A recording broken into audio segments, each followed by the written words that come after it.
You hear me now?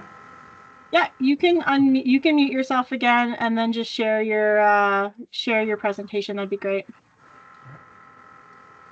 Hi, I'm we're just gonna sharing. give it just a couple minutes here to let a couple more people join, and then we'll get going. You see it? Yeah, Al, we're seeing it in with the slides on the side, not in the presentation mode. Well, Yeah. I have it open in presentation mode. Okay. Um, Try unsharing your screen and then putting it in presentation mode and then sharing the screen again if you can. Perfect. All right, I think we will get going here as soon as Al gets his screen shared. Perfect. All right, so welcome to the second FMS webinar of 2025. Thank you for joining us. My name is Cody Monroe. I am the Western Canadian Marketing Coordinator for the Agrihub family of companies. Oh, do we have a chat question going on here? Is everyone able to hear me? Perfect. Okay. If you're having trouble hearing, it could be a sound issue on your end. If you have any further issues, please feel free to type in the chat there again. So I'm the Western Canadian Marketing Coordinator for the Agrihub family of companies. So I take care of Penner Farm Services in Alberta and Western Ag Systems in Saskatchewan, but also work alongside Penner in Manitoba and then Dundas out of Ontario. I will be your host and moderator for the webinar today, fielding questions and attempting to ensure everything runs smoothly. Some quick housekeeping items. Everyone's mics and cameras have been set to mute to avoid any accidental background noise or poor signal issues. If you have questions, please either throw it in the chat feature or I believe there's also a Q&A feature. You can throw it in there as well. And I'll be sure to make sure we're monitoring both. We are going to wait to the end of the presentations to take any questions. So if you do have questions throughout or on a specific slide, just throw them in that chat or the Q&A, and I'll make sure at the end that the presenters are aware of those. This webinar is being recorded and it will be emailed out. So there'll be a link that'll be emailed out later today or first thing tomorrow morning. And there is also a PDF of the alarm codes that Jan Willem will be covering later in the presentation. We'll be covering routing with and in Lely Horizon with Alan Mull from Penner Farm Services Alberta, device indications and alarms with Jan Willem from Penner Farm Services Manitoba, and last but certainly not least is feed tables with Jacob Vogel from Lely North America. We are going to start off with Alan from Penner Farm Services in Alberta. Alan grew up in the dairy industry and brings a wealth of knowledge to the FMS team. He works on the FMS team in Alberta and has been with Penner Farm Services for 13 years. Alan, take it away. All right, everybody can see my screen. Good morning, everybody. Today's presentation is about routing. Before we go live on the demo server, I will go through a few slides with you. So the agenda for this presentation is we'll go over the principles of the 9 cow touches, as Lely has called it, why we route, what are the benefits of routing, what are the conditions for a good routing setup, a couple of examples, and then we'll go to the demo, the live demo. So in this slide we see the two parts of the dairy. The main milking pen here on the left side with free cow traffic we call milk and detect. We want the cows to be as much as possible undisturbed, doing their natural behavior without any unnecessary interference. So all we want to do there is fetch cows, clean water trough, and clean the stalls. And the other part on the right hand side is what we call the act part of the farm. This is where we aim to do all the other work. We see a list of actions there that we want to do, and these actions here is what Lely calls the 9 cow touches. So what are the 9 cow touches? So it's defined as any action done to a cow during her lactation. So breeding, preg checks, hoof trimming, etc. All the regular checks, and then on top of that we'll have any sick cows. So when you think about it, a 4-robot farm, 240 cows, if you just do these 9 cow touches, you're looking at over 2,000 cow touches per year, which is about 6 a day. So if every cow touch takes about 5 to 45 minutes, that's a lot of time in the year, so organizing this properly is very beneficial. So why do we route? What are the benefits? First of all, labor saving. So we don't have to go into the pen, get every single cow, bring it to a treatment area. We let the cows come to us. Better results in the milking pen is the second one. By having less disturbance, having less people in the pen, we get better cow flow, better visits, better results. We can schedule our work better, organizing our work, and we can make sure that the work actually gets done. Nobody forgets things if it's automated. Hey, Al, I think we're having some issues with your slides. It's no longer showing them advancing. Would you be able to click back into that presentation?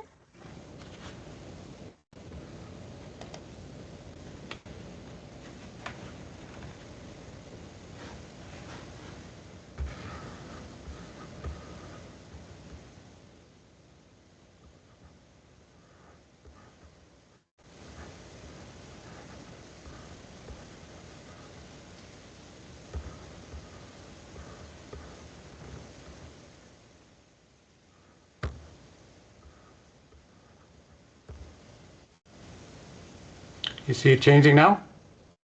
No, it's still showing it on the PowerPoint screen that has all the different slides on it. Did you want me to share from my computer and click through? Yeah, sure. Go ahead. Yeah, for sure. Give me one moment here and I'll get that open.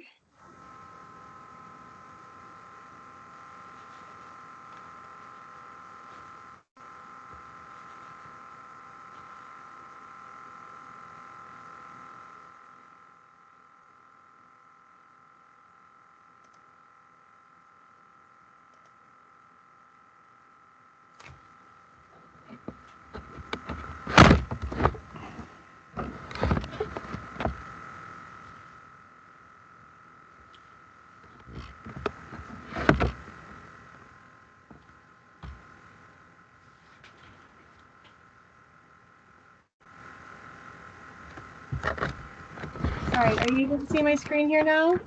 Yeah, I can. Is everybody else able to see my screen? Yeah, we can, or we could. Can you see it now? Yeah, we see it now. Okay, perfect. All right. I believe we were on this one. No, we had that one. Go ahead. Yeah. One more. Yeah, there we go. Okay. All right.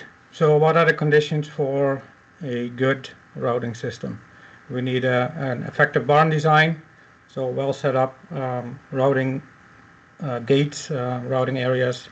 Routing areas need to be big enough for the amount of cows that we're expecting, and need to be organized properly. We need to be able to work time-based. So if we do certain tasks on certain days, we need the cows there. We need to be able to work attention-based. So we need a system that can actually pick out attentions, and we need to be able to work calendar-based, on a cow calendar basis. So days of milk, that sort of thing. Go ahead, next one.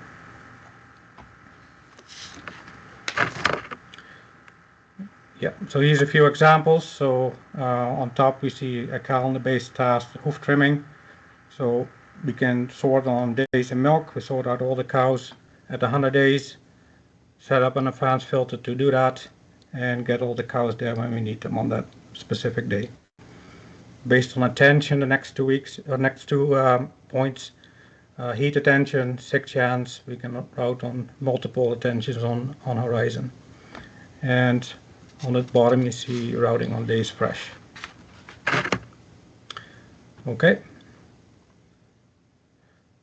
So that was a quick overview of why and how we route cows and how it benefits the producer and how to have it set up properly in horizon.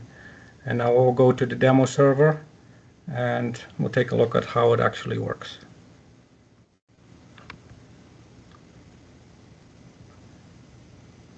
All right, I stopped sharing, so you should be able to share your window now there, Al.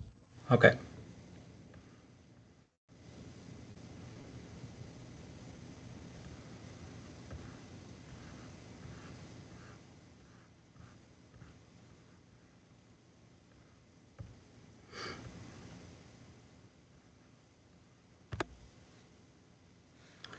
Okay, can everybody see it? Yeah.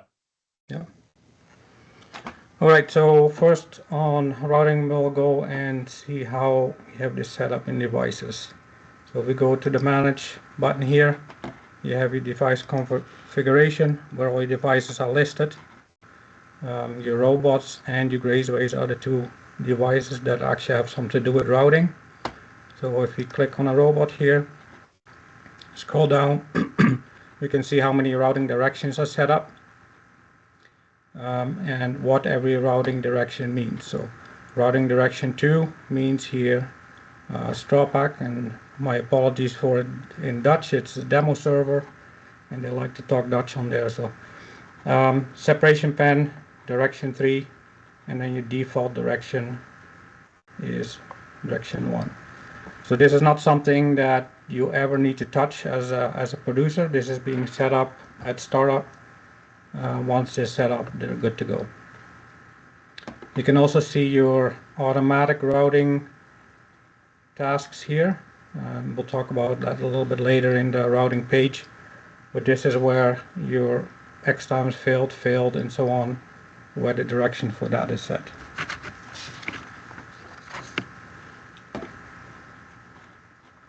Going out of this, how can we route an animal?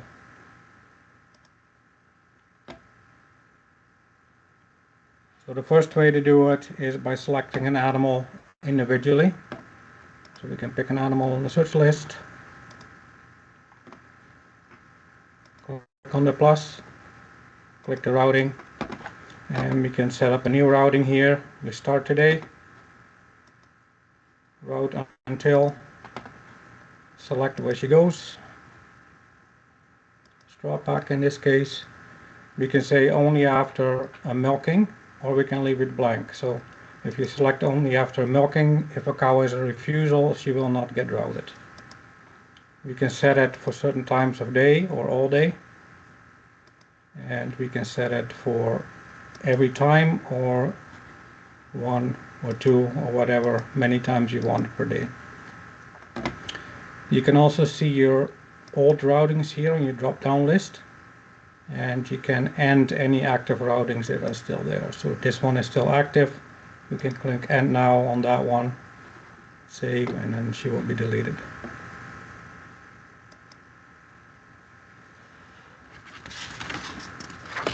So a second option is a random batch of cows. So if we go back to the main dashboard, we click on the plus and on routing, and here we can sort a random batch of cows out. So we'll take 5, go to the plus, and there's the 5 cows right there. And we can do the same thing as what we did before, pick the dates and the directions, only after milking or not, all day, how many times.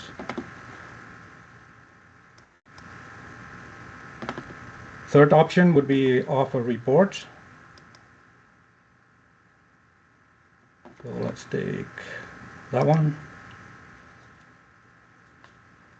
So we can select individual cows here, route them, or we can select all cows If we have a somatic cell problem, we just take all these cows out, go to the plus, and route all the cows on that report.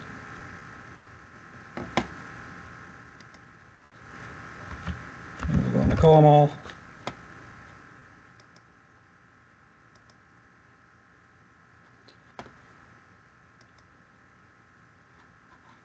So that's how we route either individual cows or groups of cows. Now we have an overview here on the manage page.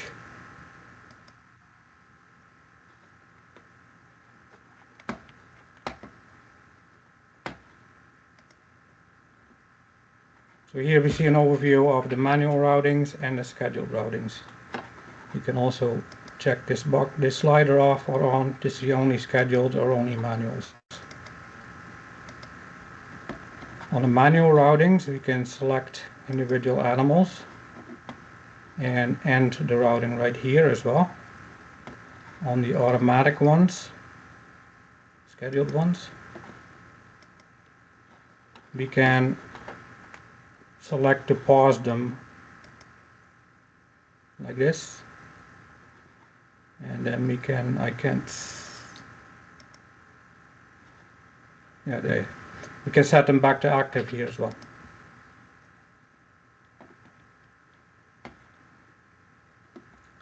So with this overview you can see exactly where they're going to, the days of separation, the times of separation, last routing direction, and so on. Go now to the routing management page. You will see here main herd, and here all your individual groups. A blue bar means that your group has a different setting than your main herd. So these ones without a blue bar will follow the same settings as the herd. This one does have its own setting, and these ones are all the same as main herd again.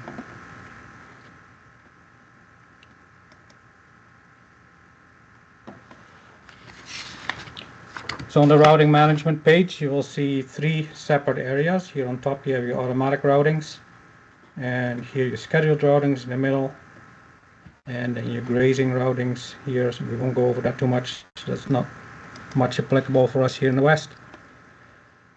To start with your automatic routings, the first thing to notice is your priorities here. So the higher priorities here up top override all the lower ones. So these 5 here override these ones.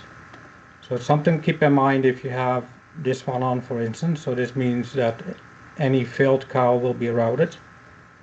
If you also have, for instance, a routing for your fresh cows that you want to route into a straw pack for the first few days after calving, if she fails, she will go in the direction set for this routing and not the one set on the fresh cow routing. X times failed, here you got the 1 time failed. X times failed means you can set this X on the robot screen. So if you were to set that at 2 or 3, then a cow that fails 2 or 3 times consecutively will be routed. This is just single failure. These ones are used for grazing as well. Here you see your routing schedule, your automatic routings or scheduled routings. You can drag these ones up and down to give them a different priority. You can turn them all on and off with the slider. You can see here if they're all day or part of the day, where they go to, which days this routing is active. And then if you go to the 3 dots at the end, you can edit the routing and you can see how they're set up as well. So this here is a dry cow routing. So you can see here, if you click on the drop down button here, you can see what the filters are that are applied to that routing. So in this case, 220 days pregnant and in milk, or less than 15 kgs production over 180 days pregnant and in milk.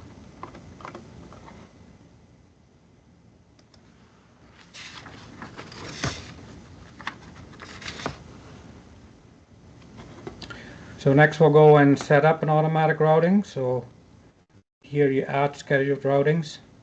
So first thing we need to do is set up a filter. So you go to Manage, Advanced Filters. That's where you set your criteria that are going to be applied to the filter. So if you want to do a fresh cow routing, for instance,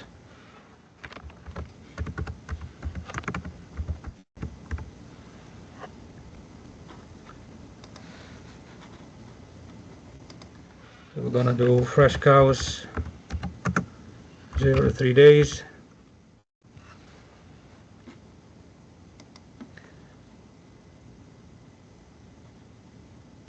Filter is going to be lactation days 0 to 3.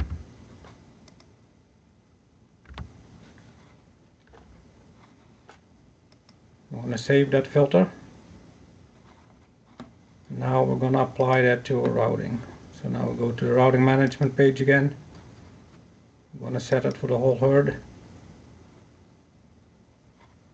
Add a scheduled routing. I'm going to call it fresh route.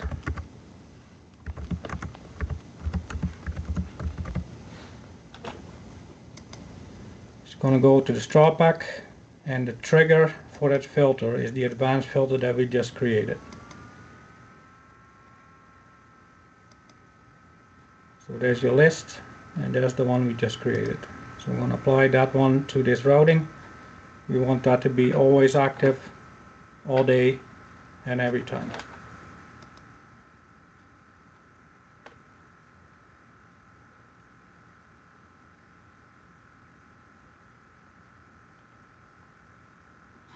And there it is.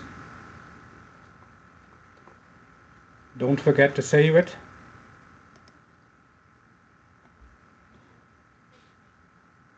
And there we go. Now we're open for questions, or we can do it at the end. Cody, I'm not sure what the plan is.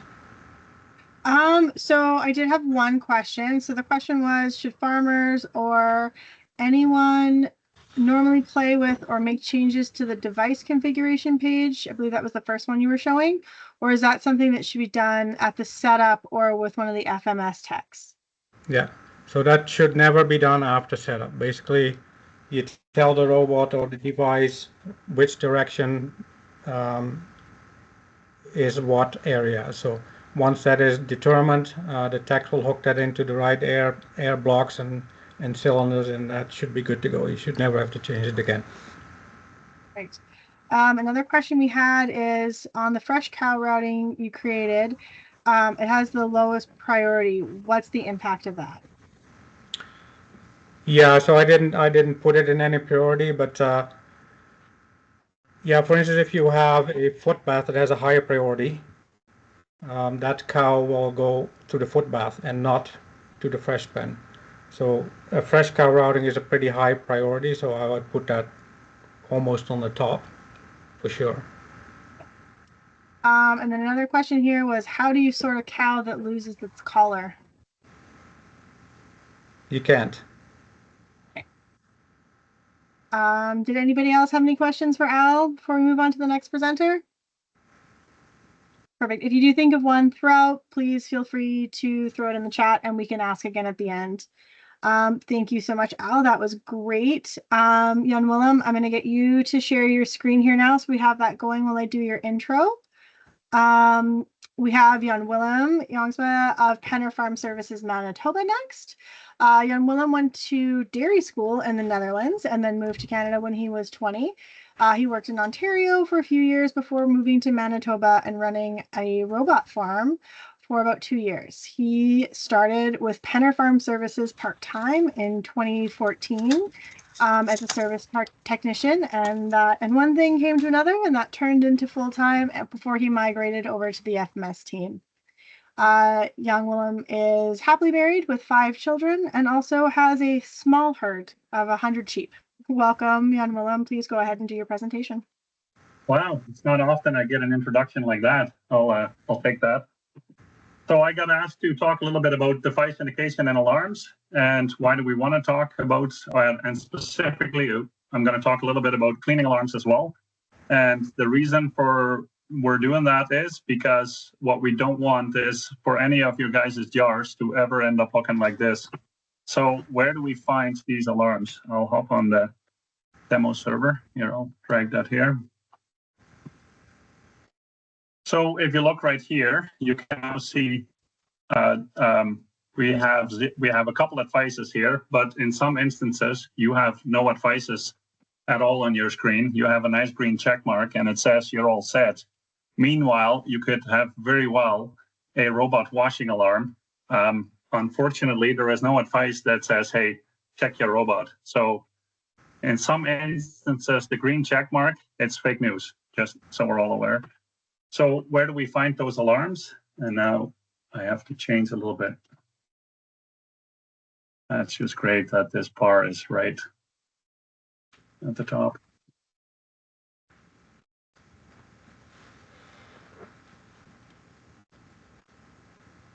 Let me change this. Yeah, we can see better like this. So where do we find those alarms? If we go to reports, and under reports, we find the device indications. It's a little bit hidden in the belly of the beast, but once we're in the device indication side of things, we have a long list of all sorts of reports and alarms, attentions, which is kind of cumbersome to filter through. So to help out with that, there is the filter option right here. And we have many options of filtering here. So for example, if we want to only know what's happening with robot 101, we just type that in here. And now we see everything that's happening on robot 1. We can do robot 2. So we have the option of just looking per device. In this case, we have a vector. So if we wanted to know what was happening on the vector, type in the word vector, and not here we have all our vector related issues or notifications. Next, you can sort on date if you like, date and time. And they also broke it down to alarms. So we'll go quickly through these. An alarm is what requires action. You can see here, for example, the filter needs to get changed. We got 30 minutes left of those. Brush this level is low. It has reports. It's basically here telling you what it's all been up to, what it's been doing. Next is the attentions. Now, this is often requiring attention before it turns into an alarm. So like it's good to look at these as well as we keep on going. And then there is the pulse alarm yet. These pulse alarms you can also get as a push notification on your phone on your Horizon app. So, and then next is you can also sort through, if we go back to all, we have the description. So if we want to see how often did we get, or did the robot start its spring cleaning, you just type in the ID. I thought it was 106. Or how often was the shuttle?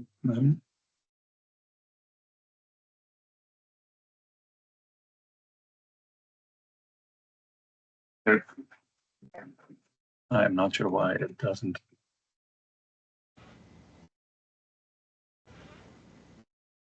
There we go. So you can also sort on the description number.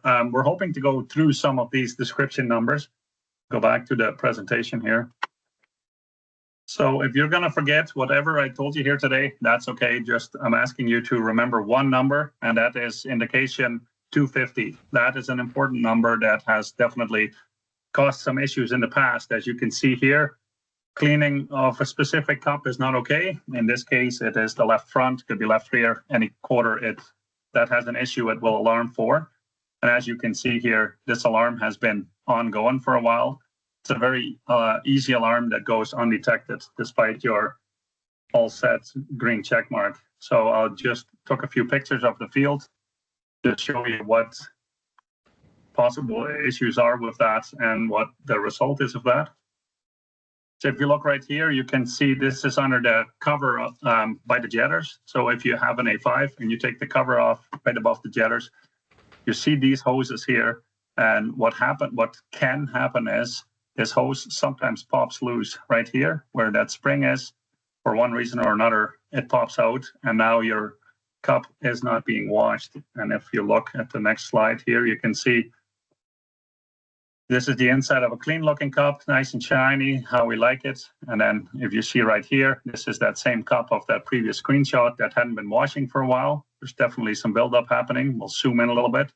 See here, you can see that buildup already starting.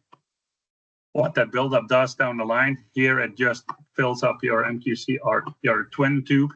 And the next negative effect is it will also form a buildup on your MQC2 sensor, which regulates your takeoff. So now your takeoff is not being done proper anymore because of this film.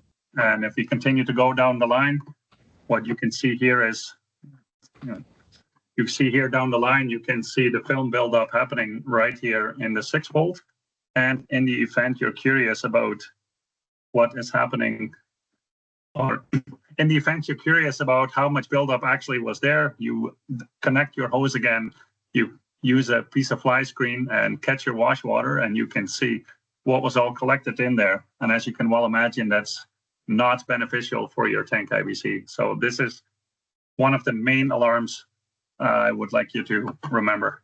For the rest, I'll go through a list of some alarms that pop up here that are also in that PDF file. Alarm number 11, this is an attention. You can see on the screen when it populates, it's 2 kPa when it's off. There's a few things to check here. One of the things, it could be that your vacuum pump is getting tired and is just not able to keep up. You could have a leak anywhere in your system with this as well. One word of caution with this alarm, in this case, it's just robot 5. Now, if you have 2 robots hooked up to your central unit, just because 105 is alarming does not mean that the problem is not or has to be in 105. It could also be in robot 6. Just save yourself some potential time. Just look at both. Next up is no cleaning detergent detected. It's generated when we have 3 of the 4 cups did not get any alkaline. Potential causes is that the membrane in your chemical pump is worn out and therefore it doesn't suck up anymore. We see sometimes that the suction lines going from your pump to your jar are getting old, brittle. There is an air pocket coming in. It's another reason to check this. This is also something you want to take note of and take corrective actions. Next is emptying milk jar too long. Now this one is usually not hidden. It'll call out. So one thing to check with this alarm is, the first thing I would check is check your filter in case you have a sudden nasty mastitis cow that is clogging the whole works.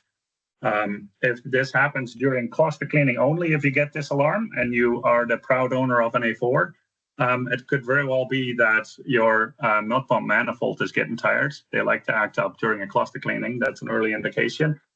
Or it can be that your load cell needs to get calibrated on your jar again. That's the next thing to check. Next up on the list is cleaning. Next up on the list is flow water supply, cold water too low. You can see it. We require 2 minutes or more than 2 liters a minute with some pressure. Why do we care? Because we need that water to make a nice swirly move on top of the jar to wash all the residue out of the jar. So that's why this is an important alarm to also look at. Couple of options or reasons why this can happen. If you do have the option, or if you do have the hot fill option, the thermostatic mixing valves, they sometimes can give a little bit of grief. It could be a reason why that's happening. It could be that your incoming water supply is just low going to the central unit. That is something to check. Another reason could be that the pressure reducer on your central unit is in need of a little TLC or replacement. Next up is cleaning temperature not reached. We did not hit the 60 Celsius for over a minute. In this case, we have robot 11 and 12 that were causing it. So it's likely now that if you have 2 robots on one, that there is an issue with the boiler. So that is something to check out.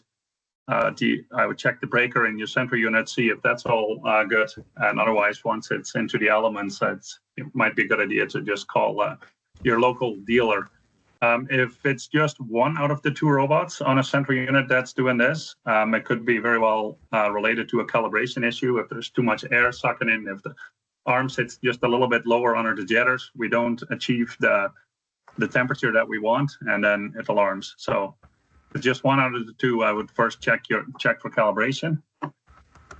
Next alarm we have on the list is 251. Hang on, where here. Yeah, we talked about flow too low. The other alarm is flow too high. What happens is the chemical pump is just not able to inject enough product into the water that comes flying by, which results in a low concentration during the wash. So that is also back again to the pressure regulator, see what's going on with that as well. So, and then we have a few more detection alarms we wanted to go over.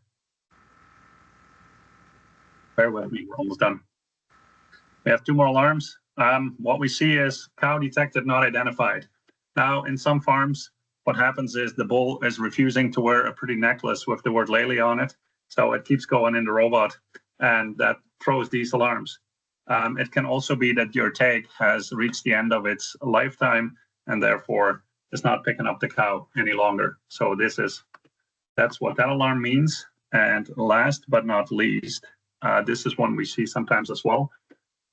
Milking was stopped because of detection of different tags. So what happens here is if a cow is milking and another cow is very interested in the pellets that she is eating, if it stands real close with her head by the feed bowl, what happens is that the reader will pick up both tags.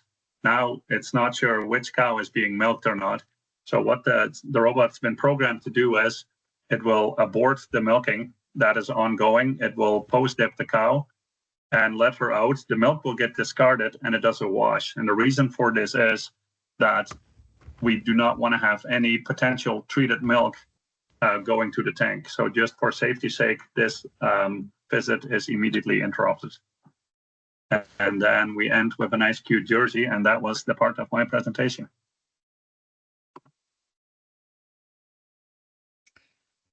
Alarm 129 that I believe you just went through, there was a question on how to prevent that alarm. 129, gotta go back here. Don't know on top of my head. 129? Yeah. Okay, let's see if I can pull up the demo server. Just bear with me.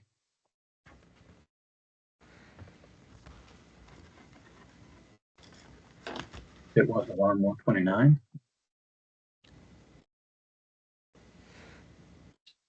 It's the milking stop because not a cow was in. The last one on the slide I had? Yeah, the last slide, yeah. How to prevent that? Fencing.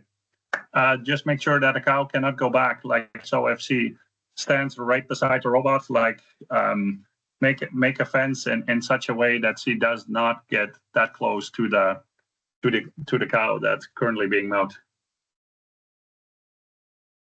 Okay, another question was, what could be the problem if one robot has a low detergent alarm and the other robot does not, even though they are hooked up to the same central unit? Low detergent alarm. I would start with giving your system an extra acid shock, because I would suspect that you have a buildup on your sensors. How often should a farm check for wash indications? That depends a little bit on comfort level of said farmer. But in reality, I think this should get done at least at a bare minimum, I would say twice a week, preferably 3 times a week. Okay. Because issues arise quickly with the current structure of every load counts. We want to make sure we have a quality product. And how do I know what cow it is for the cow not detected alarm? Usually she pops up on your late list pretty fast. Okay. There's a comment here. We had one cow that figured out how she could get to the straw pack with that setting because she only went in far enough for the camera to see her. Oh, sorry, that was a routing question. My apologies. There's another comment here. It would be nice if Alarm 250 had the ability to call out when it alarms. Is Laylee working on improving this? Okay, I'm very happy that Jacob from Lely is joining us. We have been beating that drum, to be fair. We have been definitely pursuing Lely to try and make those changes. We have been promised that we're going to get some of that. Timeline-wise, I don't dare say any. Okay. All right, if there's no other questions, we will move on to the next presenter. Again, Willem, if you want to stop sharing your screen, and Jacob, you can share your screen. If anybody did have any further questions to the alarms, please feel free to still put them in the chat. And as Jan Willem said, we will be sending out a PDF with the email to the link to this presentation with the alarms that he covered and their kind of quick info on them as a reference sheet for everybody. All right, so our last presenter, last but not least, is Jacob Vogel from Lely North America. So he's based in the eastern part of Ontario, and he supports Lely Centres as the Senior Farm Management Support for Canada. He is passionate about profitability and efficiency. Jacob's experiences are focused on nutrition and herd management. Jacob, along with his wife, farm with his parents on their hog and cash crop operation, and during the summer months, they operate their farm as an agri-tourism destination. Take it away, Jacob. Cool. Thanks, Cody. So it seems like I'm the I'm the sole non-Dutch originator here, so we'll try and keep it interesting for those two folks. But yeah, so I was asked to join the webinar today, and I'm glad to see there's quite a few names that I recognize on the list. So hopefully we get lots of questions coming out of this, but really focusing in on feed tables, how they work, how to optimize them, and what are some of the functionalities within the feed tables within Horizon. So we'll get right into it. Right off the cuff, I guess there's four main pillars to the feed table that we typically like to see when we're on farm or diagnosing or troubleshooting some opportunities or analyzing these farms. So when we start off, we want to see the after calving, right? We want to ramp them up. So she calves, assuming all goes well, she calves, she cleans, she's ready to make milk. We want to ramp her up quickly. We need to lead feed them during peak production. We want to give them all of the groceries that they possibly need to make that high quality milk. After that, we go into the what we'll call tough love period. Sometimes that stage 3 is a 3 and a 3.1, depending on her demographics or feed costs or regional differences. So once we get into that mid lactation, we then go into the dry off. So if we had a visual representation here, we'd have the ramp up, peak, mid, that tough love where she's getting a lot more of her groceries or nutrients from the PMR, and then at dry off, we'd be cutting them right back to assist in that dry off process. So here again, a visual representation. I will just go ahead and note that these are all just photos from the demo server like Al and Jan were presenting earlier. This is not a recommendation of this is what every feed table should look like. Far from it. Those are always farm dependent. There's some rules of thumb, if you will, that we always recommend whenever building feed tables, but please don't take that as this is what Lely's saying as a good feed table. That is not the case. It's for discussion only. So one of the big discussions that we're going to have, or one of the main goals of this presentation, is to try and debunk some of those common questions or common themes that we hear whenever we're on farm and when we're talking to nutritionists, veterinarians, or yourselves as the dairymen. So first thing is, well, when does calving start? And this is a difference between different softwares and different ways of working or ways of thinking, if you will. So calving day is always after calving day 0. I know it sounds kind of bizarre, but that is how the software works. So whenever you see on a feed table, we need to make sure that day after calving 0, so we start her accumulation from calving date.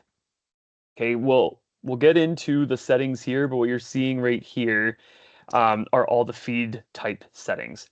We'll go into what those are, how they work, and how they can impact your cows in a little bit.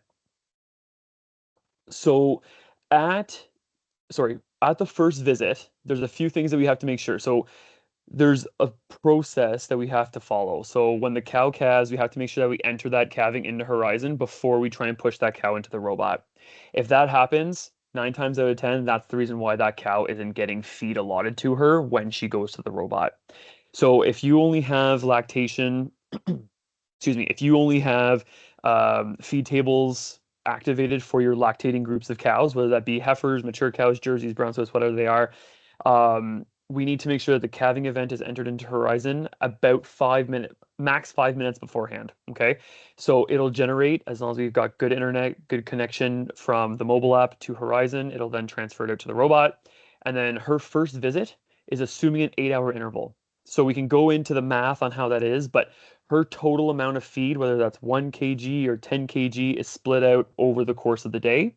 So on that first visit, after the calving's entered, she will get 1/3 of her daily programmed. So in this situation, we have a cow at day 0 calving. She would get 2 kgs of grain total. So that first visit, she'd get 0.66 of a kg worth of grain as long as we entered in the calving event first. Okay. So a few other little things, and this is again something we see a lot of. Always remember that the Lely astronaut has the ability to feed 4 solid ingredients plus 1 liquid feed dispenser, right? So depending on your region, you might see, oftentimes we only see 1 ingredient, sometimes we see 2. If the further east in Canada we go, we start to see the 3 and the 4 ingredients. We really maximize the usage of those feed bins. And then we also have the Titania here, which is a liquid feed dispenser as well. So that's an option. When we look at feed tables at a quick glance, one of the things that we look at is making sure when we go from after calving to that second step or that lead feeding approach or that first step of milk production. As you can see here, we go from day 0, we're fixed feeding them or feeding them based on a days in lactation, not necessarily not necessarily a milk production value. So when we want to transition them, whatever day that is, again, there's some recommendations. Faster is better. Always over 8 days, but normally less than 20 unless we're feeding some sort of a liquid feed or a glycol or glycerol-based product to help with some transition cow challenges. So what we want to see is this. So day after calving, 59 in this example, typically we're looking at 10 or 11, and then the following, once we start to get them onto a milk production base rather than days in milk base, we want those days to be consecutive. So in this example, it needs to be 59 and 60. On most farms that we'd be visiting across Canada, or actually across North America, we'd be looking at 10 and 11, 11 and 12, 20 and 21, for example. The reason being is that, and we even have the nice little symbols here to say, hey, something's not right. There's a little alert here. Excuse me. When we look at that, Horizon's very good at math for the most part. We just need an A point and a B point. And whenever we don't have that consecutive date, we're taking away the B point. So for this for this feed table to work, a cow that's at 50 days in milk or 45 days in milk or 55 days in milk, we're no longer 100% certain on what she's going to be fed. And I'll show you an example on the next slide. So when we see this little gray circle with an alert, that should be an immediate reflection of, oh, something's not right. And if we can't remember what that is, if we hovered over that, it would tell us. It will tell you what the problem is so we can correct that before we walk away from making those adjustments to the feed table. So in that example that I was just mentioning, cow at 42 days or 50 days, whatnot, she's producing 36 kgs. Remember, we're now transitioning from a days in milk to a milk production or a kilos of milk basis. So we're starting to ramp her down in this situation much earlier than what we were expecting. So whenever we're having some of those challenges of loss of peak milk or lack of persistency or overall just lack of production across the herd, sometimes we see this as an opportunity. So we think we're feeding 5 kilos to the fresh cow, but we actually might only be feeding 3 or 3.5 or 4. So that's something to keep in mind when analyzing those feed tables. From there, the next thing that we'd look at is whether that be in the lead feeding portion or the tough love portion, making sure that we're linearly feeding those cows.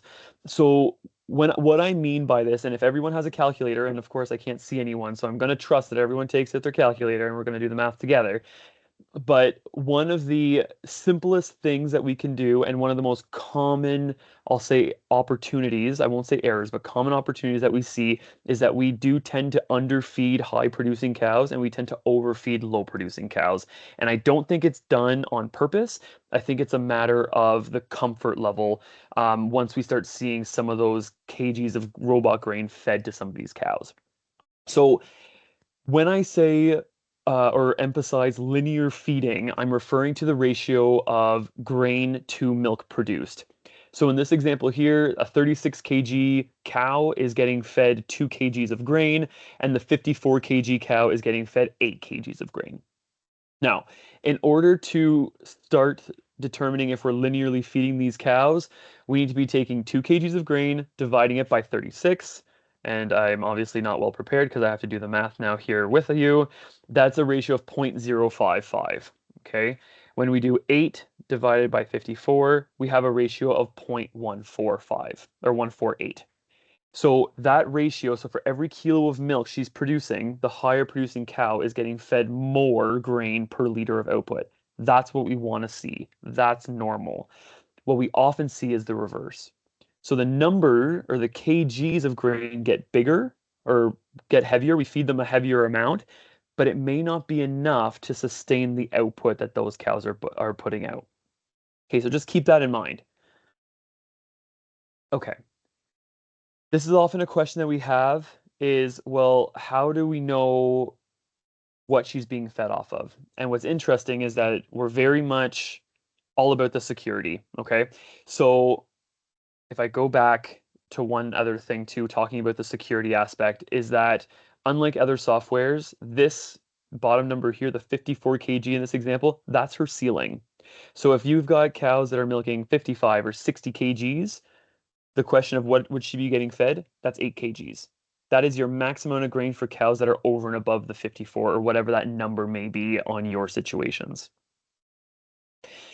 So Horizon will determine which value to feed on or what milk production to feed on based on one of 3 KPIs.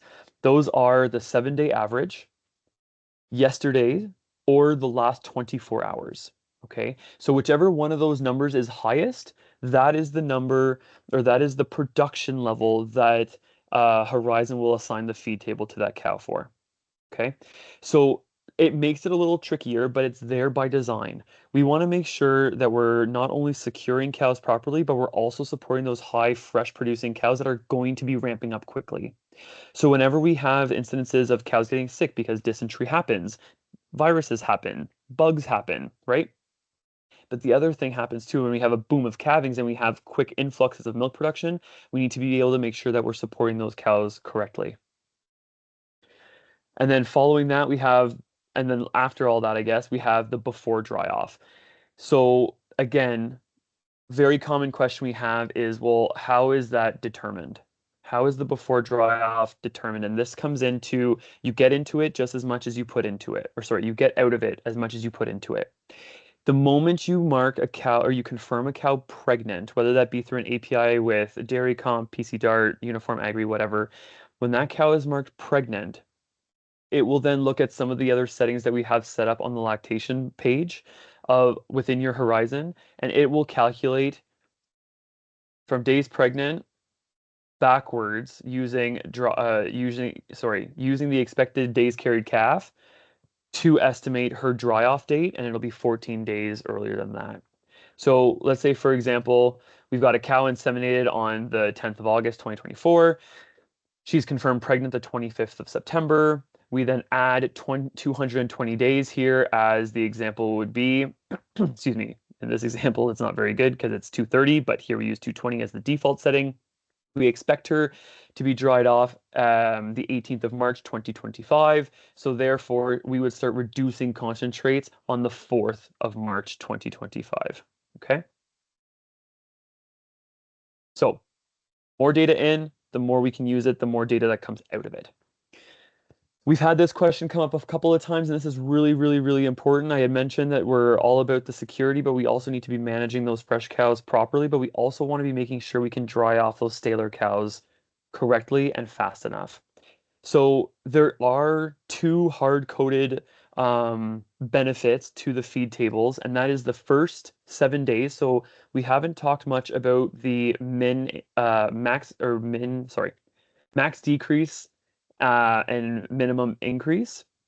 So we haven't talked about that yet. I'll explain those in a second, but just remember that in the first 7 days, those numbers don't matter, and the same in the last 14 days, those numbers don't matter. So the max increase or decrease is basically us saying how quickly do we want that cow to be ramped up based on one of those 3 KPIs. Do we want her jumping up to have an extra half a kg tomorrow potentially, or an extra 300 grams? So there's some recommendations. There's some normal recommendations, if you will. But we see different things for different situations, and that's a conversation to have with your nutritionist and your FMS people. But understand and remember that the first 7 days and the last 14 days, they're overridden all the time. So if we were to say change days before draft to 21, doesn't matter. It'll still follow your max decrease from day 21 to day 15, and then day 14, it might drop them off much quicker. So just keeping that in mind. So, like I said earlier, Horizon is all about the security. So whenever we have, there's 3 different settings that we can have in here. There's 3 different signs. I showed you the info icon, the advice icon, or the warning icon. Hey, something's really wrong. We need to be changing this immediately. So some of the main things or main reasons that those will happen is that days after calving less than 7. Why is that? Well, remember one of the 3 KPIs I had said earlier is that we can be feeding cows based on her 7-day average if that is the highest milk production value. So that's reason 1. Reason 2 would be if we don't have those 2 consecutive days as we transition from a day in milk feed table to a milk production feed table. So just remember that there are icons for that, and when you see those icons, it's normally not a good thing. It's like a flashing light on your dashboard as you're driving your vehicle. When your engine light starts to flicker, that's probably a problem. We should be looking into that. So when we look at feed generation, when you make a feed change or a feed table change, that always will take effect at midnight. Okay, it will not happen faster than that. That's just the way it is, because the feed tables are based on a 24-hour buildup, and we need to be able to disperse that across a 24-hour period. So we can't start that at 2 p.m. or 2:30 p.m. Okay, that was for milking cows, or just general overall information. Many farmers across, specifically across Canada, will be using the Astronaut, using the robot to train animals or to feed dry cows during the dry period. And there's different things that we need to make sure that we're doing correctly when setting that up to make sure that those animals that are being trained have a positive experience in that robot. So when do we use after birth or before calving? That is normally for young stock. We would be using after birth or before calving, or dry cows. If we want to, let's say, try and ramp them up in concentrates or feed them their dry cow pellets through the robot. Those are all things that are happening currently, and they're quite easily doable. But if we're ever having those questions on how to set it up, by all means, reach out to your FMS people. They'd be happy to help you set those up. So after birth, very, very simple. It is based on today's date minus the birth date of the cow, and that gives you a threshold. So if we're looking at after birth, we want to start feeding animals that are over a year old. We would say after birth, 365 days, they would then be coming in and having access to that particular feed table. Very, very simple. When we look at before calving, again, we have to make sure that cow is marked pregnant. Can't be pregnant ? It can't be keep open. It can't be open cyclic. It has to be pregnant. Okay. So what about, and I'm going to talk very briefly about some of the Astronaut settings for the non-lactating animals to make sure that those feed tables are actually doing what we think they are doing when we put them into place. So for young stock, I'll start over here. For the young stock, making sure that we have a group for young stock and a feed table programmed for those young stock, because I'll show you in a few seconds, but we actually determine how frequently they can visit or how frequently they will be fed through the milk access table for that group.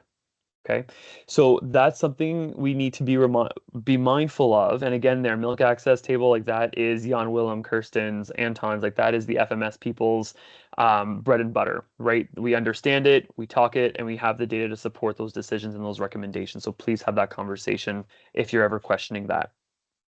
So in this situation, this would be the main herd milk access table. Okay, so you see here a max milking of 2.2 times and a min milking of 1.8 times. If we were to be training young stock and we don't have a specific group set up for those animals, they would naturally only have access to that robot 1.8 to 2.2 times, or the equivalent. So the equivalent in hours. So she'd only be getting fed twice a day, and maybe we're wanting them to encourage being seen at the robot 3 or 4 times a day. So making sure that those groups are set up correctly for those training animals. Okay. Next thing, some of you may have already heard of this or seen this. It's called priority feeding. Typically, we use those for cows with high milk speeds. Okay, so I'm going to go over some of the feed type settings in the next few slides. But priority feeding is, ironically, most people think that would be for slow milking cows. It's the opposite. Priority feeding should be used primarily to support fast milking, high producing cows. The danger of having priority feeding set on for the entirety of the herd, rather than fixing or correcting the feed dispensing rate, is that it can have a negative impact on robot capacity. So if we have a fast milking cow, but we still want to feed her high amounts of grain, we're now keeping that cow in the box after the milking is complete so that she can consume the rest of her concentrates during that meal. So it's a great tool, but it comes with a caution. Keep that in mind. So feed type settings. When we look at, and these can all be found under the manage page, under the feeding port or box, I guess. When we look at this really quick, we have our 2 feed types. And again, here is an example. If we may have multiple different feed types, we can set all of these settings differently per group and per feed type. Okay, so if you have differences for the Jerseys or the first lactation heifers or whatever the situation may be on your farm, you can adjust those accordingly.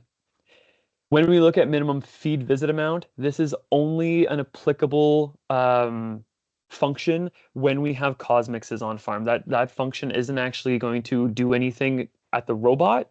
It will only be affecting animals fed at the cosmix. When we look at feed speed, I guess I should just move ahead and we can look at that. When we look at feed speed, that's in a grams per minute. So based on pellet quality or grain quality, I shouldn't just say pellet because we do have quite a few feeding ground feed. We need to remind ourselves that there's some math involved in this. So having that conversation with your nutritionist and your FMS people, making sure that we can get the grain we expect. The cow is not only able to eat it correctly, which there's research on there, knowing that we can eat pellets at a different rate of mash feed. But the other thing is that we need to make sure the robot can dispense it to them at an adequate speed so that we're not being the bottleneck to our own success.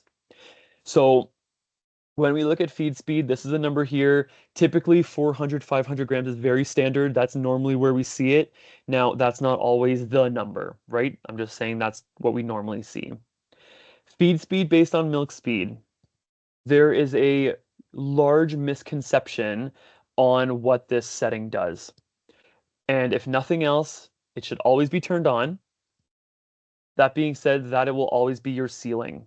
Okay, so when this is turned on, it will slow down the speed of the auger, but it will never speed it up. Okay, so 400 grams a minute is the standard, right? If this were to be turned off, it would be dispensing 400 grams a minute, as long as our calibrations are done, just fixed for every single cow.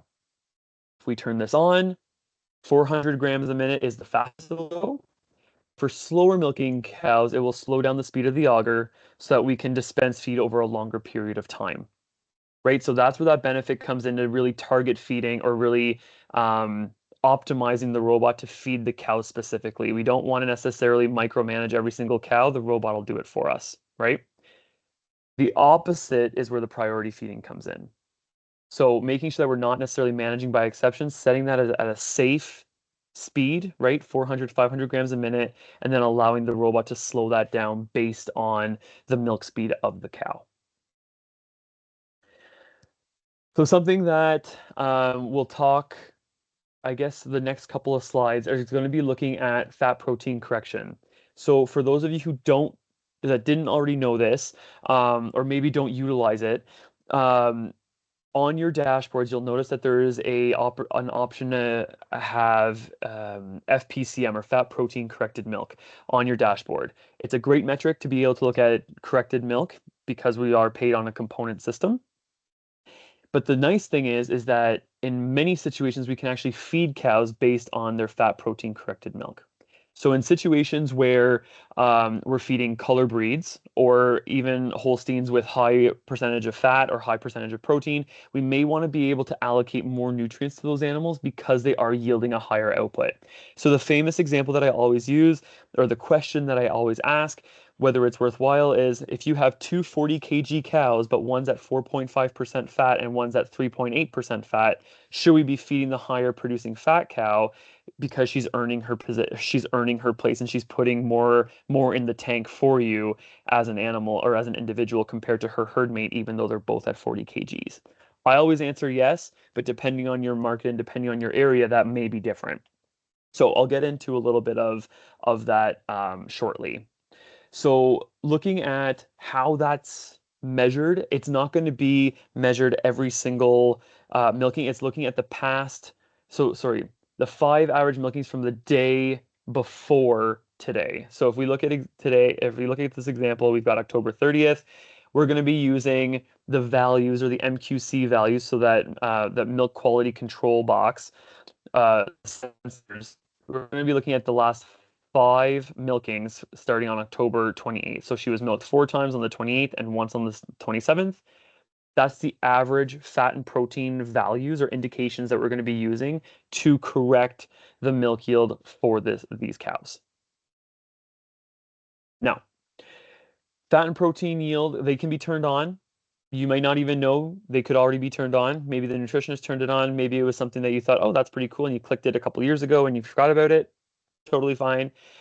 What's interesting is that, again, farm by farm, depending on the variation, or I'll say the variation of the herd in terms of component production, we can change the minimum or the maximum. So if we have a cow at 6% fat, but we don't want to feed to that high because it would be scary and very expensive, or whatever the situation is, we can fix a max of 5.5 or 5% fat. So we do normally have the recommendation of +1 full percent. So if your herd average is 4%, we'd go to a max of 4.5, or sorry, we'd go to a max of 6.5 and then a minimum of 3.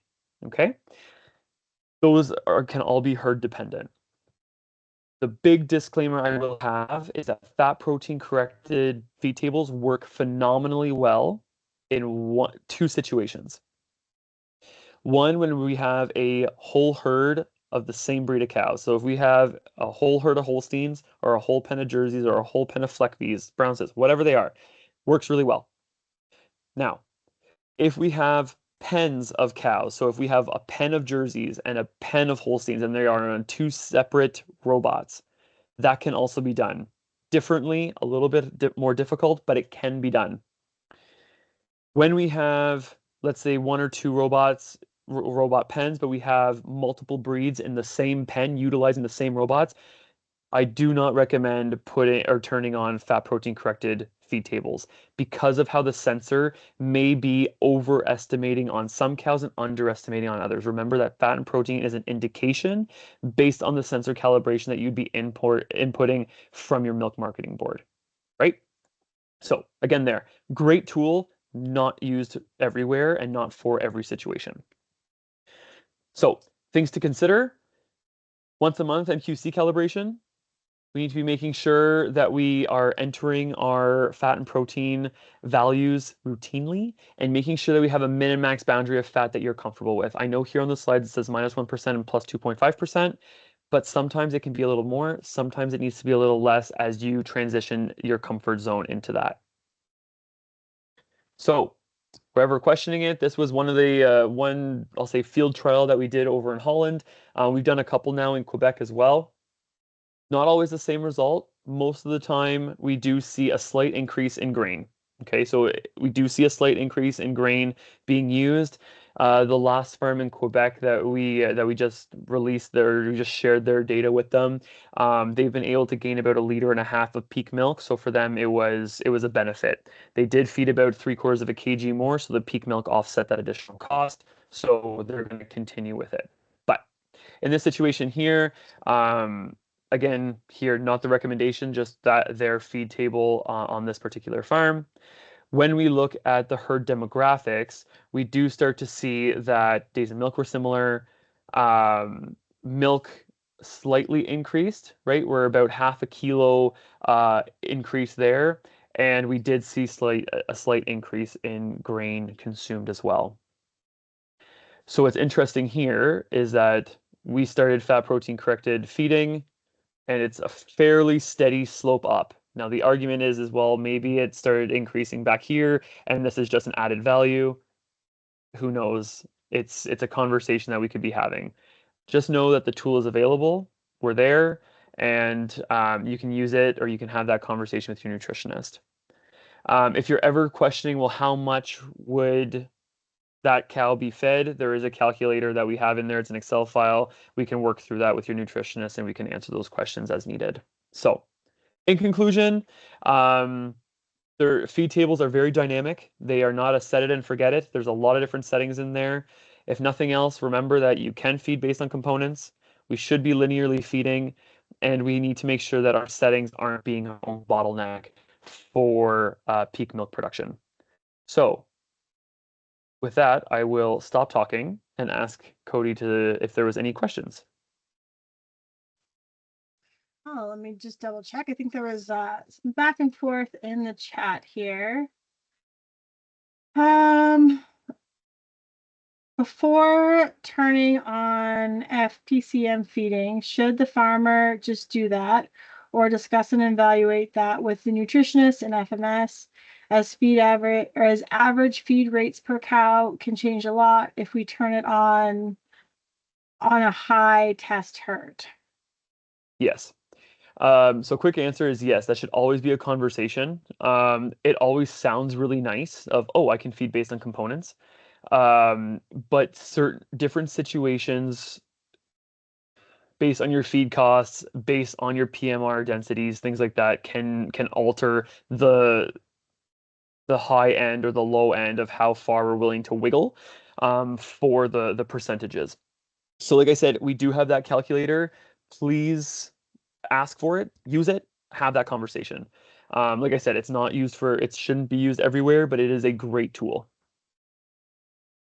Okay, and then is there a good report to see cows FPCM? Yes, so we can add that. So on a standard report, there is none, but we can easily add that into your FMS people can add that in, or yourself if you want to click around with it, a report that you like working with, duplicate it and add FPCM. It should be under the lactation field on the left-hand side. So yes, we can add that. Yep.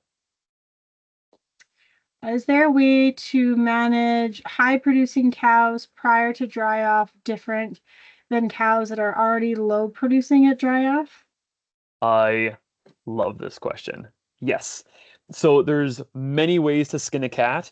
And the easiest way or the best way to dry a cow is to, unfortunately, stress her, right? So there's physical ways that we can do that by moving her pens and things like that. But when we're looking at horizon settings specifically, 2 things we can be looking at. 3.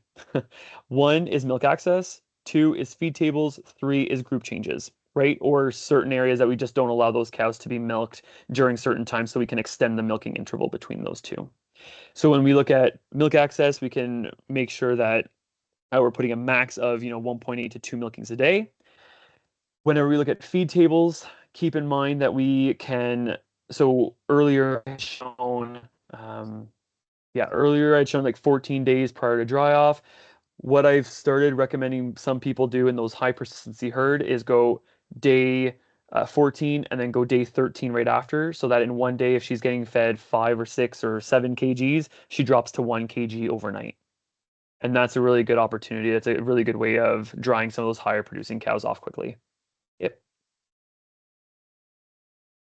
All right. Was there any other questions that anyone had for any of our presenters?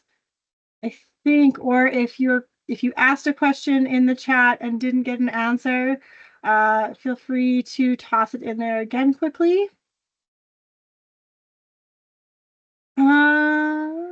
Okay, I don't see anything popping up. Okay, perfect. Thank you everyone who came out to listen today.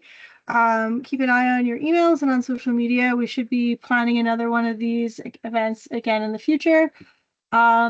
Like I said at the beginning, you will receive an email either later today or first thing tomorrow, depending on how cooperative technology is today, with a link to the recording from this call if you want to go back and review anything. And you'll also get a copy of that PDF kind of cheat sheet with some of the codes that Jan Willem went through. Yeah, thank you so much for everyone who attended, and have a great day. Thanks, everyone.